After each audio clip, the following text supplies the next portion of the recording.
Quick question. When was the last time you said yes, but your entire soul screamed no? Covering a shift you didn't want, agreeing to plans you dreaded, faking laughter. And here's the worst part. You knew it was wrong. You knew you should say no, but the word just wouldn't come out. That is not weakness. That is not a character flaw. That is a biological hijacking. Your brain, the very same brain that solved problems, built careers, handled hard things, is being outmatched by a prehistoric survival circuit. Your cortisol is flooding your logic centers. Your anterior cingulate cortex is being silently rewired to prioritize their comfort over your sanity. But today, that ends. We are dismantling the neuroscience of people-pleasing, mapping the neural pathways of pathological compliance, and handing you the exact protocols to physically rewire your brain for one thing: unshakable autonomy. Stay with me. This one will change how you see yourself. Hello, I'm Sabnaz.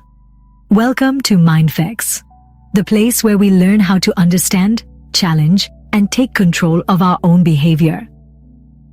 Today's topic? It might be the most important one we've covered yet. Because what I'm about to share with you isn't just psychology. It is a mirror, and some of you are going to see yourselves in it very clearly. Here's the uncomfortable truth. You were never born too nice. You were conditioned into it, and your nervous system turned it into a survival strategy. It's called the FAWN response. Most people know fight, flight, and freeze, but FAWN is the sneaky fourth one nobody talks about. Instead of fighting or running, your nervous system figured out something smarter. If I just make this person happy, I stay safe. Your nervous system as an overprotective security guard who has watched one too many disaster movies. The second any social tension appears, a disapproving look, a slightly annoyed tone, a silence that lasts 2 seconds too long, he doesn't wait for evidence. Full alarm. Cortisol floods in, adrenaline spikes, and before your logical brain forms one complete thought, your mouth has already said, "Sure, no problem, I'll do it." That is not kindness, that is a hijack. Here's the science. Social threat triggers your amygdala first, faster than conscious thought. It floods your system with cortisol and adrenaline, which literally suppresses your prefrontal cortex, the rational decision-making part. So by the time you decide to say yes, logic has already been sidelined. You are not choosing compliance. Your biology is choosing for you. And the more you repeat it, the more your brain automates it, until people-pleasing stops being a choice and becomes a reflex.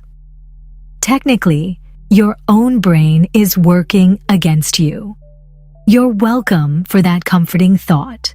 This habit isn't free. The invoice always arrives, just never at a convenient time. First, ACC damage. Your anterior cingulate cortex is your brain's emotional conflict manager. It helps you say, "I hear you, but here's where I stand." Under chronic people-pleasing stress, the ACC becomes overwhelmed. Studies confirm that persistent social compliance weakens the ACC's ability to regulate emotional conflict. The more you people-please, the harder it becomes to recognize when you're being treated unfairly. Second, identity erosion. When you spend years prioritizing everyone else's comfort, your brain loses the ability to distinguish between what you want and what others expect. You stop having preferences. Someone asks, "What do you want for dinner?" And you have a minor existential crisis. You're not indecisive. Your identity has been slowly outsourced, like a company that kept cutting staff until nobody knew what it actually did anymore. Third, physiological burnout. Your nervous system runs a 24/7 surveillance operation, scanning faces, monitoring tone, anticipating reactions. Chronic cortisol elevation disrupts sleep, spikes anxiety, kills immunity, and leads to complete emotional shutdown, otherwise known as "I'm fine" syndrome. That's the signature phrase of anyone who is absolutely, categorically not fine. Being too nice is not a virtue when it costs your mental health, your identity, and your biology. It's a slow, polite, socially acceptable form of self-destruction. Okay, so here's the exciting part. Your brain is not fixed. Neuroplasticity means the same system that trapped you can actually be deliberately retrained. Here's how. Step 1. The pause and reframe. The moment you feel that automatic urge to say yes, just insert a strategic pause. Say, "Let me think about that and get back to you." That's 7 words. It interrupts the cortisol loop and hands your prefrontal cortex control again. Use that pause, honestly, to ask yourself, do I want this? What will it cost me? Does it align with my priorities? Start small. Order what you actually want. Pick the movie you want to watch. These micro choices are like neurological reps. Step 2. The soft no habit. Once daily, pick one situation where you'd normally just comply and calmly hold your ground. I understand, but that doesn't work for me. No 6-paragraph apology, just a calm, clear boundary. Does it feel uncomfortable? Good. That discomfort is the construction noise of a brain being rebuilt. Step 3. HRV Biofeedback. Use apps like HeartMath or, your smartwatch's HRV monitor to track your stress response in real time. Low HRV means your nervous system is dysregulated. This removes all ambiguity. You stop asking, "Was I overreacting?" and start seeing objective evidence of when your body is being hijacked. Track which people and situations spike your stress. That map actually becomes your boundary roadmap. This is not a one-week fix. This is an identity renovation. 3 phases. Phase 1, progressive exposure. Saying no is like going to the gym. You don't deadlift 300 pounds on day 1. Start small. Decline 1 invitation. Turn down 1 extra task. Each calm no sends a new signal to your brain. I survived. The world kept rotating. Each repetition shrinks the guilt response. The chemical itch of saying no gets weaker every single time. Phase 2. Internal safety.